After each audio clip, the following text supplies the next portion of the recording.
Welcome, Cathy. Thank you for joining us tonight. Yep, you're welcome. Got to get rid of the, got it. All right. I'm Cathy Kettner. I reside in Greenville, Wisconsin. My father had ALS and died in '99. And I'll tell you a little bit more about my family, our story as we go along. But we have been living with familial ALS in our family for probably 25 years now. And we've done a lot of ancestry research into our family and have found that in the last 3 to 4 generations of people, there have been over 100 people in our family history that have had and died from or have had ALS and were asymptomatic. So I'll cover a little bit more about our family history as I go through this, but I see a couple more people have joined, so I'll give them the floor. Okay, I was just telling the other people, for the ones who just joined, I have a long family history of ALS. It goes back to 1805 is the farthest we've been able to trace it back. 4 or 5 generations, over 100 people have died in our family or have had ALS and been asymptomatic. So from there, I'm going to take it on with my presentation. I will say, if you have any questions, unmute yourself and ask them right away. Don't wait until the end, please, because usually it refers to something I'm talking about on a slide, and I would rather you be interactive with me as we go through this, okay? And with that, I have to pull up my presentation. I have to exit full screen where I can see all your lovely faces.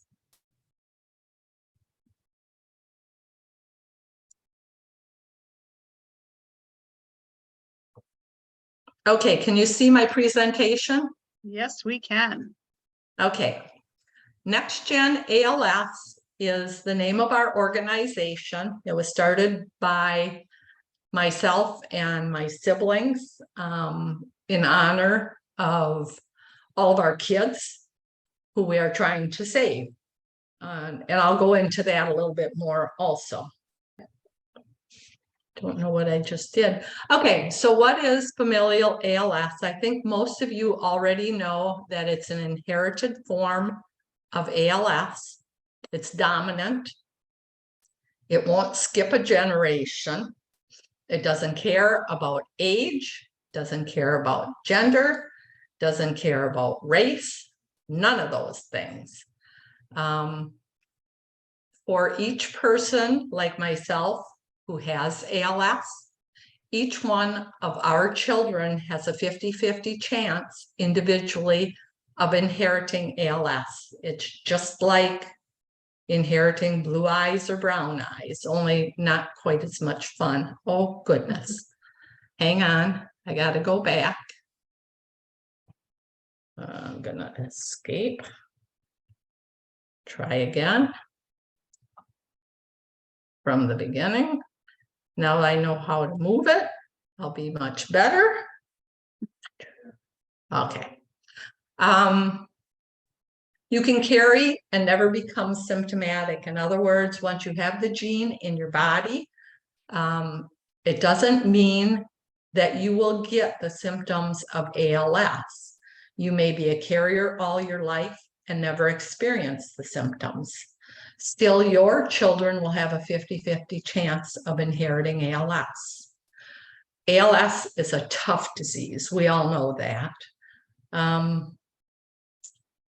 It robs your body of the muscular skeleton. It robs you of your ability to swallow, speak, and even breathe.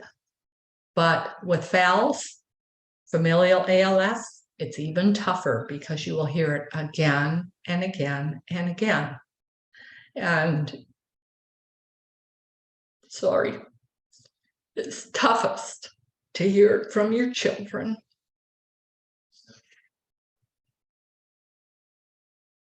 My mom experienced my dad's death, and she went through hearing that 3 of her kids had ALS before she got dementia. And thank God she did, because there were a lot more to come.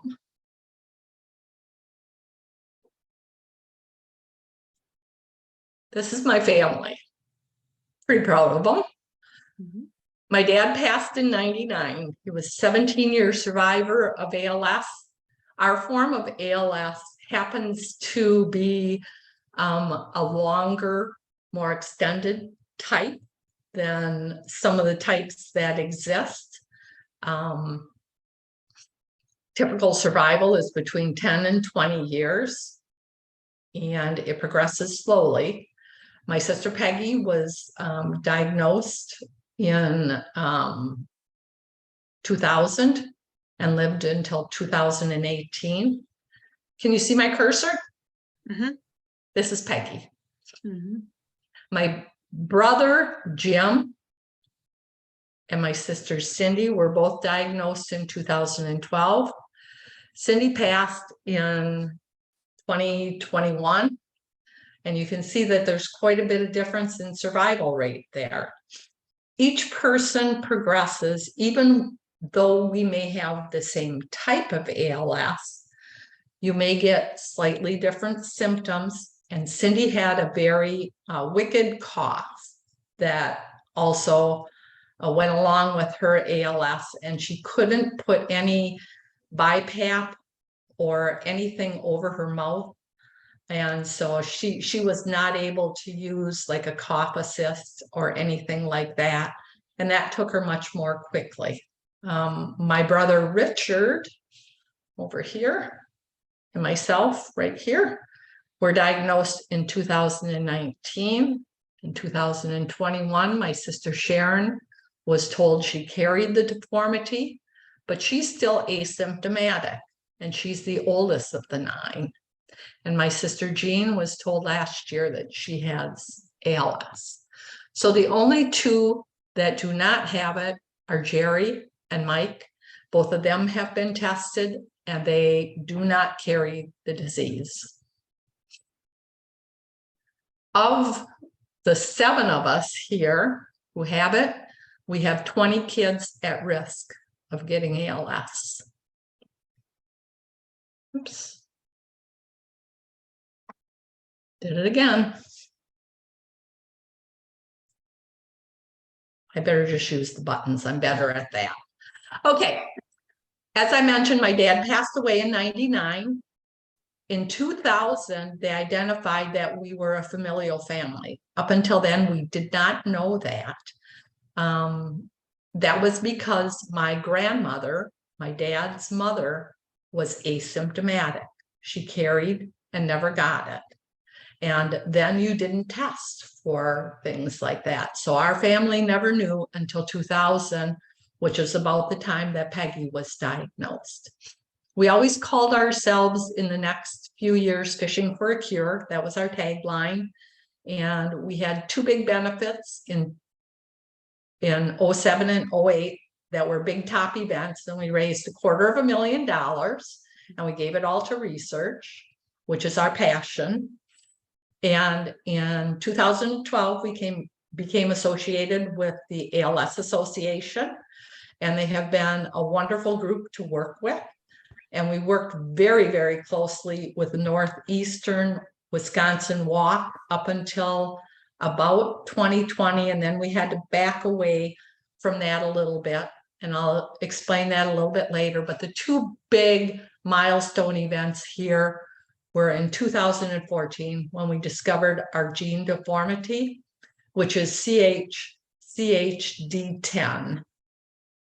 And in 2019, when my brother Jim and I went to Washington, D.C. as advocates for the ALS Association, there was a lady there who talked about gene silencing.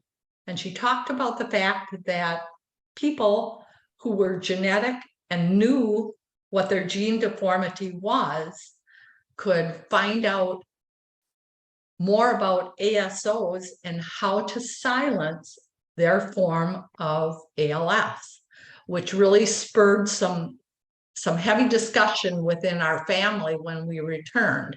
In 2020, we did a lot of research for the whole year about gene silencing and people who might be able to help us get off on the right foot. In 2020, late that year, we aligned with Project ALS out of New York. And in 2021, we renamed ourselves from Fishing for a Cure to Next Gen ALS in honor of our children. Oh, don't do that. Okay. So you may ask, is genetic research the key? We really believe it is. We think that genetic families hold the key to the answers for ALS. When you can compare two related persons with very similar genetic makeups, you can identify things that are specific to them that are unique. They also have many of the same factors like diet. We all grew up in the same location. We all grew up in the same environment. So a lot of those things can be eliminated that can't be eliminated with people who are not related. Also, genetically similar results add to the statistical significance of any factors. So when you can eliminate so many things and come up with a few things that are unique or similar, that are outstanding, it's going to push research along faster.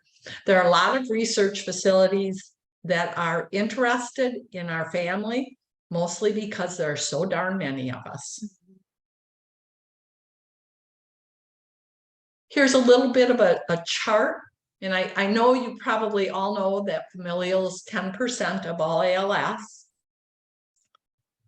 But I don't know that you know that there have been 40 types of familial ALS already identified. This just shows a few of the top ones. If you look at the chart, there are C9orf makes up 40% of all familial ALS, followed by SOD1, FUS, TARD, BP, and then the others, which are 36 other things, are only 8%. Ours is less than 1% of that others category. And when you add sporadic to it, we're about 1/100th of all forms of ALS are CHD10, which is a very small amount. And let me explain why that's important to us. When you're that small a piece of the pie, to get funding for it is nearly impossible when you're looking at something very specific. So when we were talking about whether or not we needed to start raising funds on our own to further our own research on CHD10 for an ASO, the answer was hands down, yes. We needed to do that as a family. You can also see by this chart that anything that's identified in familial typically pours over into the sporadic area. So when I say that I believe that the answer is going to come from familial for all ALS, that's why. Because anything we learn from familial will be helpful in sporadic research. Cathy, so I have a quick question. So the 32% that are unknown in familial, we know that they have a familial form of ALS, but we don't know what gene it is, right? Right. But I suspect that there's a lot of people that are assuming they have a sporadic form of ALS that may have a familial form and don't know it yet. So you That's right. See the number shift. So my dad assumed his was sporadic, but it wasn't. It was familial. So Thank you. Mhm. yeah, very good point. Very good point. And Well, even and- some of the numbers that show up here for sporadic, the 7%, they're assuming they're sporadic, but maybe there's something that ties them to familial. I suspect that familial, when I first heard about familial, I always heard 5%. Now I'm hearing 10. Is that going to increase? I believe it will as more people are tested. Absolutely.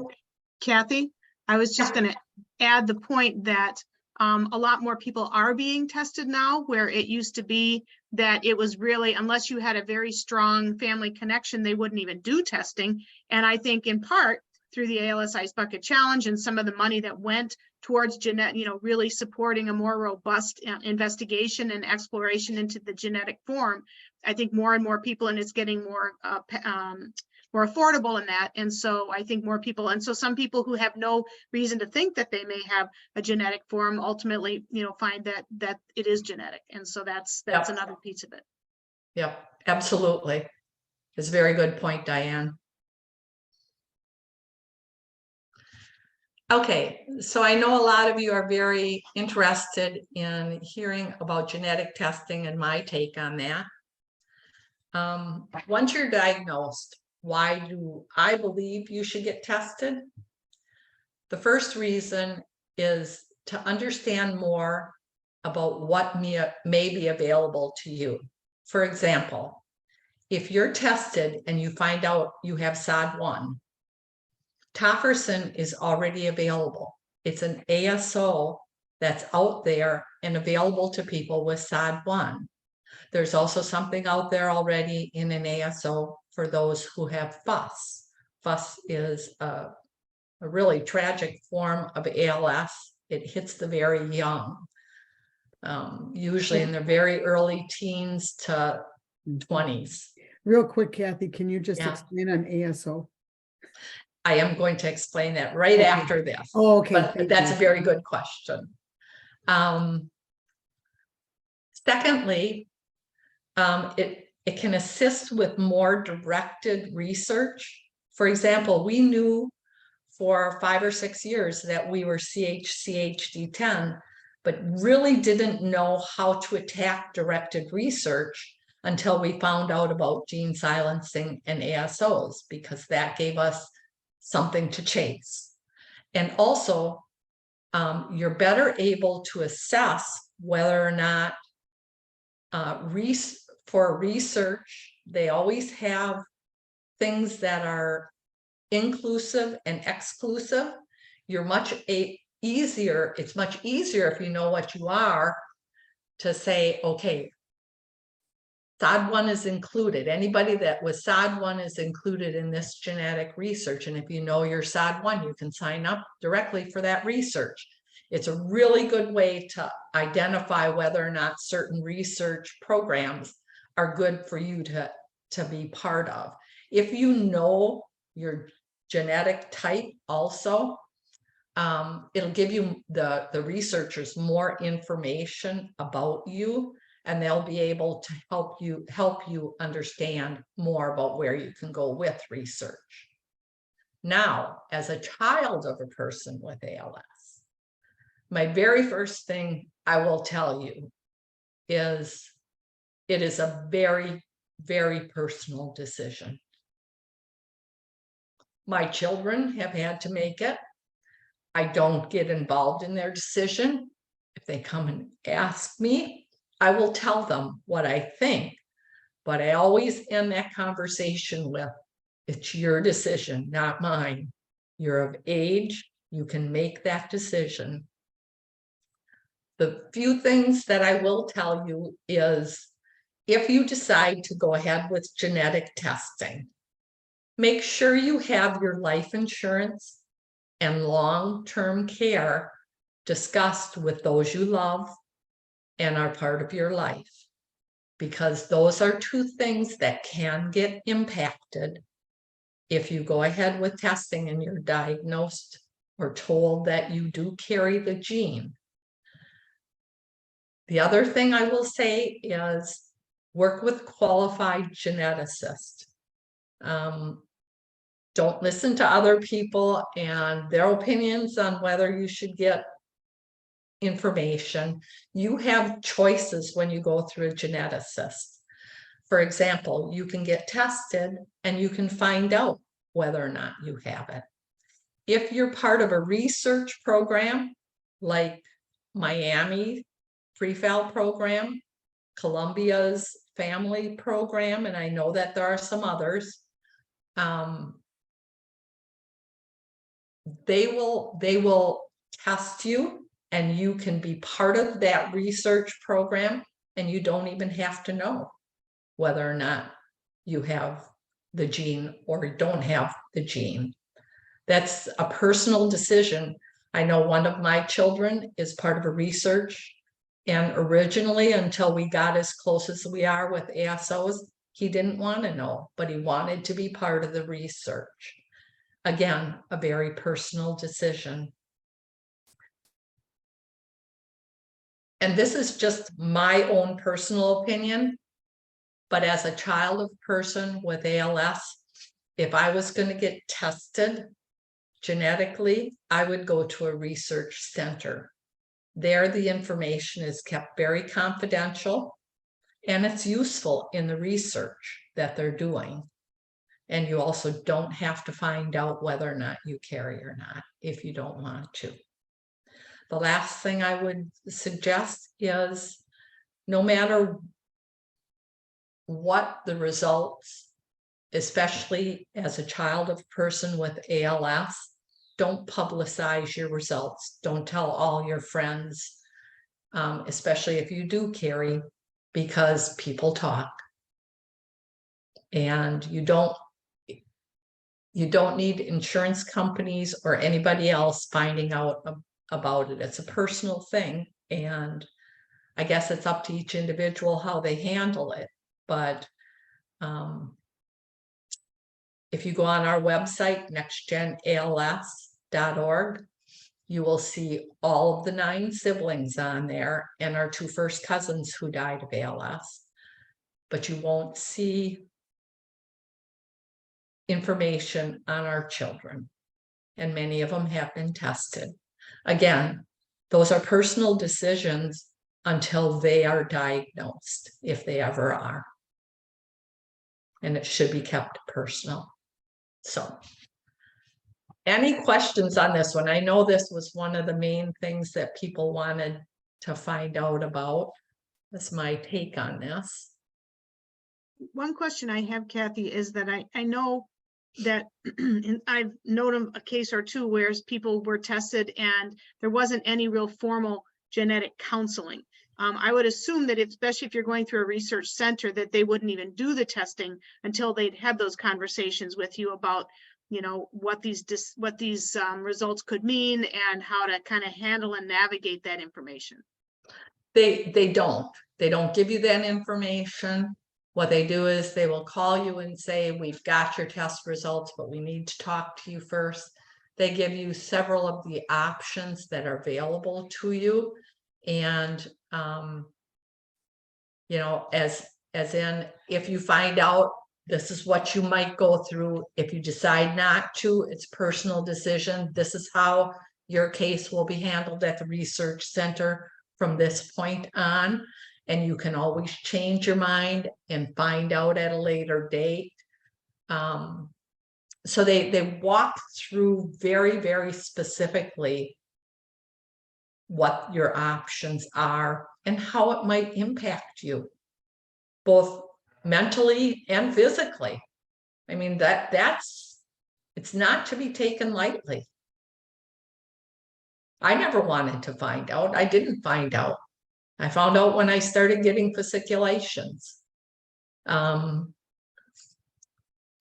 I have another question.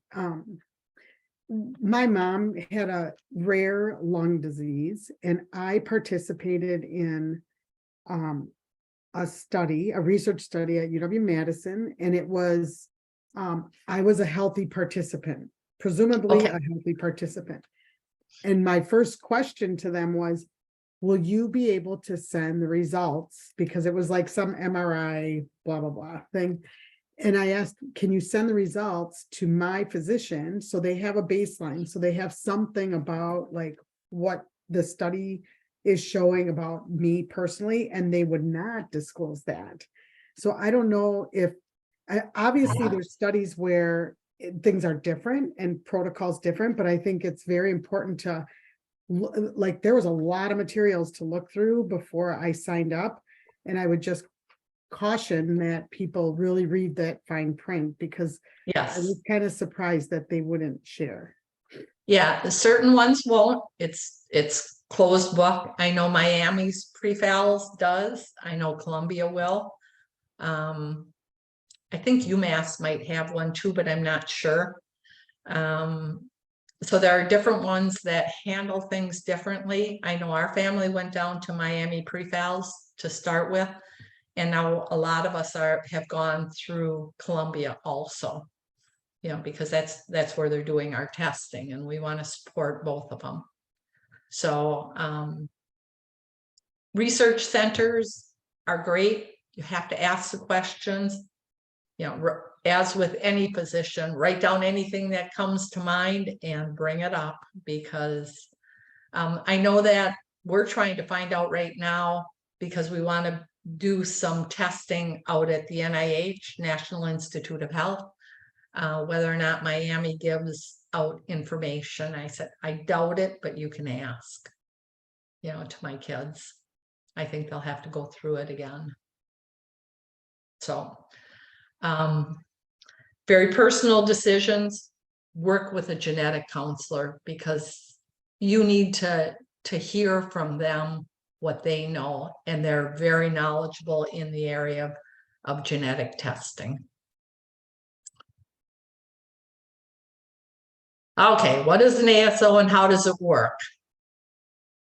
It is a form of gene silencing. It allows you to turn off the harmful part of a gene. And typically, well, what it does is it blocks the RNA from creating deformed protein. It's promising. It's showing success in similar neurological diseases. I mentioned SOD1, tofersen, and FUS. They have JASA fusion. Both are in clinical 3, but both are being administered already to people with those forms of genetic ALS. I don't know if there's others beyond those. I think there probably is. I think C9orf, the largest of the genetic forms of ALS, has been worked on also. And now our CHCHD10 is being worked on. Whoops. Now I did it. Let's see, back. I don't think it does it. Yes, it does. Targeted. It's focused. It's deformity specific treatment. So in other words, an ASO for CHCHD10 is only for CHCHD10. It can't be used for SOD1 or FUS, and nor can tofersen be used for our form, because each gene that's affected is unique. So each cure, or, and I shouldn't call it a cure, each form of silencing for that gene has got to be specific for that type gene. It could stop genetic ALS if they're able to administer it at a high enough dose. Depending upon the gene deformity, each gene does something in your body. So for example, if I just use CHCHD10, our form, maybe it makes our heart beat. And if you silence that, our heart would stop beating. So there is depending upon what each gene does, there is a maximum level that they can administer it at. And I know from talking to some of the researchers that for FUS, the adolescent form of ALS, they can administer that between 60 and 80%. But if they get above that, the host will be damaged. In other words, you could die from it. So they're very, very careful as they do the research and the mouse modeling for it, and administer it at the right percentage, you know. And I know that even for our development of testing, they were trying to make a stronger backbone for the ALS or the ASO model for us, and it was too strong. And what that does is it once it attaches to the RNA, a stronger backbone would make it survive longer, and we would need fewer injections in our spine of the ASO, because that's how they administer it.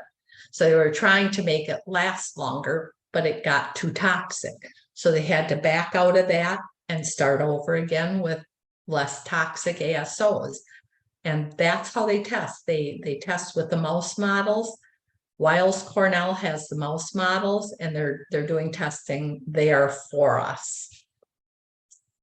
Okay. This is what it looks like. Ooh. DNAs are usually very, very healthy. They produce messenger RNA that's very, very healthy, that produces normal protein that your body uses, and specifically in the motor neurons. Mutated DNA like mine creates mutated RNA, and unless there's something that's done to this open chain of mutated RNA, it will cause disease-causing, it will produce disease-causing protein. Now, when an ASO is added to the mutated RNA, it closes it up. And when I talked about a stronger backbone, they were trying to make this antisense oligonucleotide, that's the long term for ASO. They were trying to make it stronger so that it would last longer as it hung on here, but they couldn't do that. So when they do this and tie an ASO to the messenger RNA, it can't produce protein. So if they were to be able to administer it, say at 100%, it would create no protein. So that's the hope, is that they're able to administer it as high a level as they can in our bodies, so that it stops producing those disease-causing proteins. So when we became part of Project ALS, they were, first of all, Next Gen ALS is us. These are our 5 collaborative team members right now.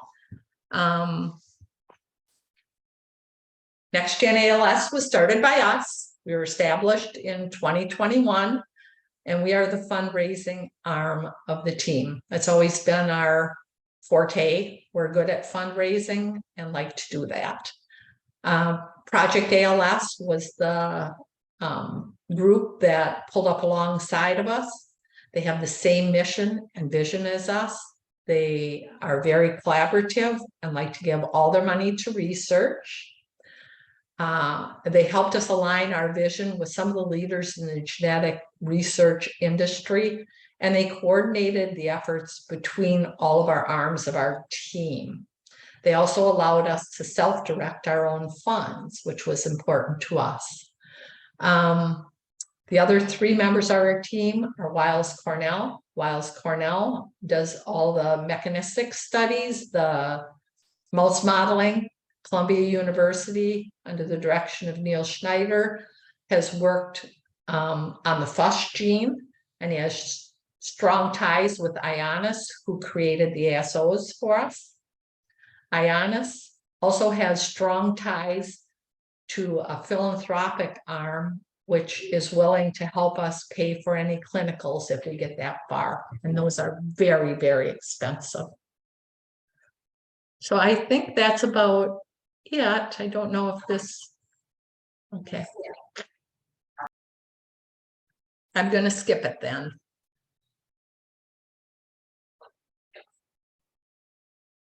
In here, it basically just says that the hardest part about having ALS is telling your kids.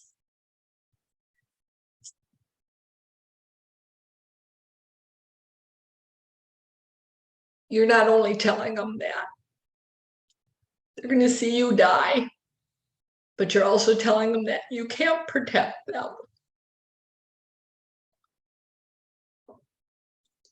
And that's our job.